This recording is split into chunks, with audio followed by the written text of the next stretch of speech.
de chips, dispositivos internos que fazem com que essa informação gere algum tipo de resultado para nós usuários. E aí nós vamos compreender um pouco alguns dispositivos de entrada. Unidades de entrada são, portanto, os dispositivos físicos que capturam os dados a serem processados. Os dados podem ser do tipo texto, vídeo ou áudio. Para cada tipo de dados, temos um tipo de dispositivos de entrada específicos para sua leitura. Temos o teclado, o mouse, o scanner, entre outros. E aí o que tem um teclado é os dispositivos comuns, o mouse, um dispositivo comum, um scanner e um microfone. Todos esses dispositivos são dispositivos de entrada de dados. É a partir da entrada de dados que o sistema vai compreender aquela informação, vai processar e gerar um tipo de saída. E aí nós temos aqui as unidades de saída.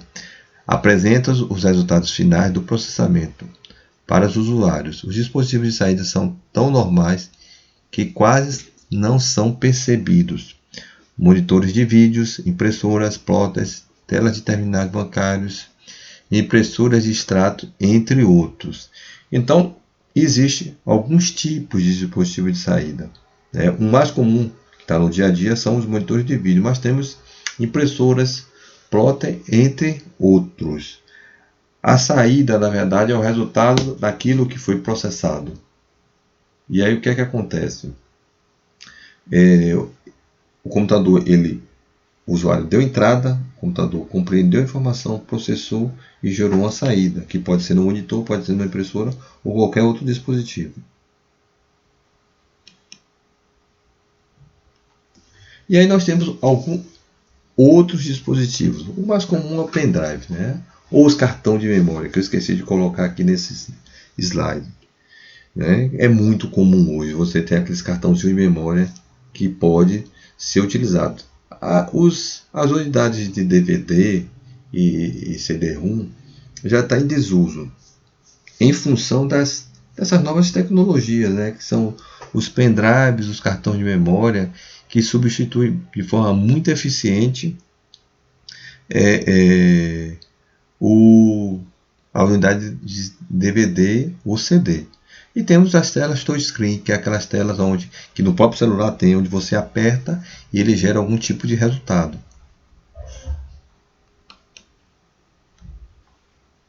E aí nós vamos entrar agora para os componentes internos de um computador. Então eu trouxe aqui primeiro para vocês a memória RAM. O computador deve ser dotado por algum tipo de formas de armazenamento temporário. Para que os dados coletados ou processados possam ser armazenados, essa estrutura damos o nome de memória. A memória RAM, na verdade, é aquela memória que as informações ficam armazenadas de forma temporária, ou seja, enquanto o computador estiver ligado, a informação permanece ali. Quando o computador é desligado, aquela informação some, ou seja, desaparece. Por isso que o computador tem dispositivos de armazenamento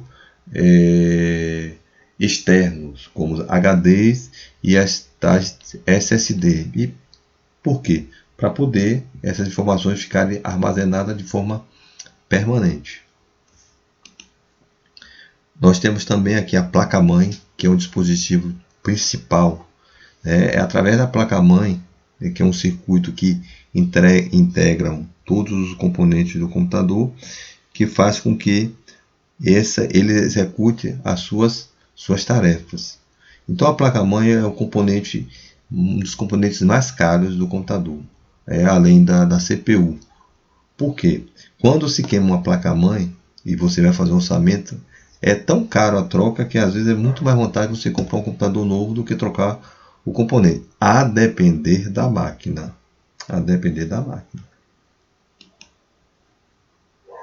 Nós temos a CPU, que a CPU é o componente que tem a finalidade de dar velocidade.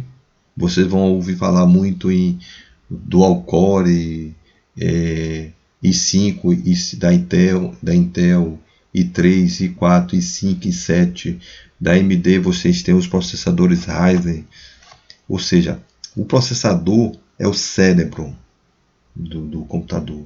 É através dele que ele estabelece a capacidade de processamento e as instruções que vão gerar os resultados esperados. Ou seja, um bom processador torna o computador muito mais rápido nas respostas de processamento.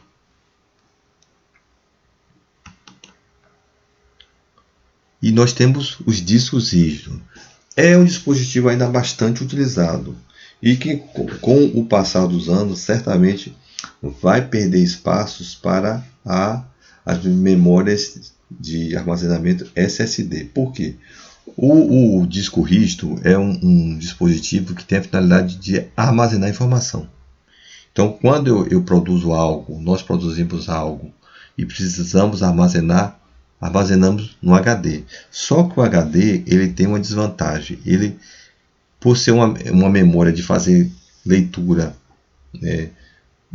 não sequencial, ele vai fazendo leitura de trilha, ele torna o acesso lento.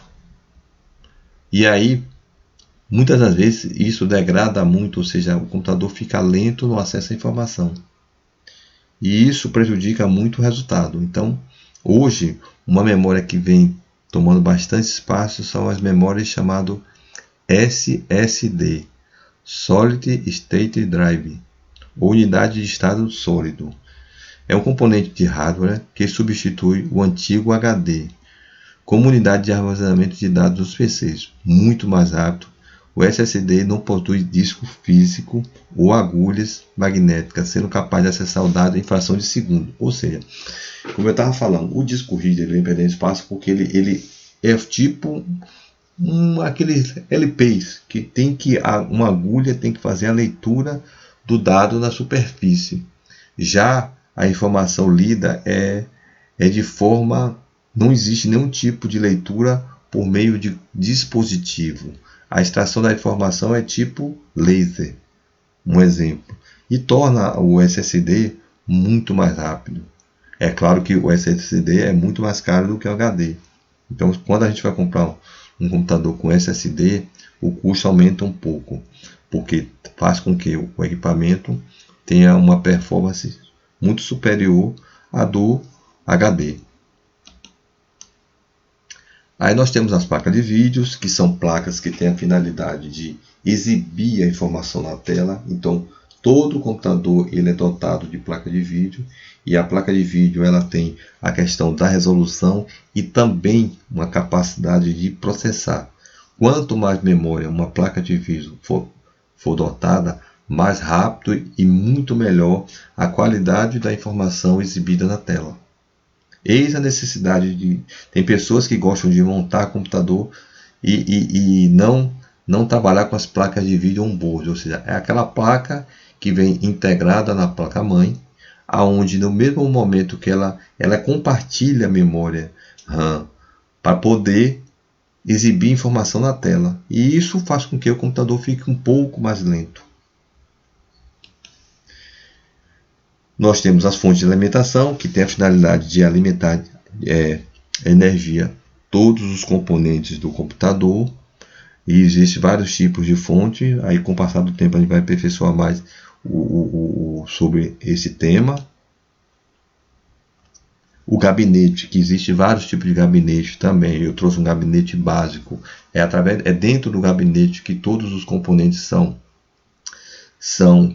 colocados, são montados, onde tem a placa-mãe, HD, memória SSD, entre outros componentes. Dentro do gabinete. Que existe uma confusão. CPU é CPU. Gabinete é gabinete. A gente, como técnico de informática, a gente precisa dissociar CPU de gabinete. CPU é o núcleo de processamento do computador. E gabinete é o componente físico aonde todos os outros componentes são alocados. E aí nós vamos entrar agora, né, nos servidores. Existem vários tipos de computadores, né? E aí eu trago aqui para vocês alguns tipos. O servidor, o desktop, o tablet e o smartphone. E aí nós paramos nossa aula por aqui para poder, só vou falar um pouco de o que é um servidor e depois nós vamos dar seguimento. Um servidor o que é um servidor? É um computador cujo a finalidade é servir aplicativos, arquivos para ser acessado por outros computadores conectados à rede. Os servidores normalmente não têm monitor, nem teclado ou mouse e ficam ligados permanentemente, instalados em locais específicos chamados data center. O servidor é um potente computador que tem a função de centralizar a informação das empresas. E aí eu trago aqui um vídeo, vocês pesquisem no link um pouco da história da evolução dos computadores e temos um vídeo para vocês começarem a compreender o que é manutenção e montagem de computador. Então, terminamos nossa aula aqui, as referências que eu utilizei e o fim da nossa aula e até a próxima.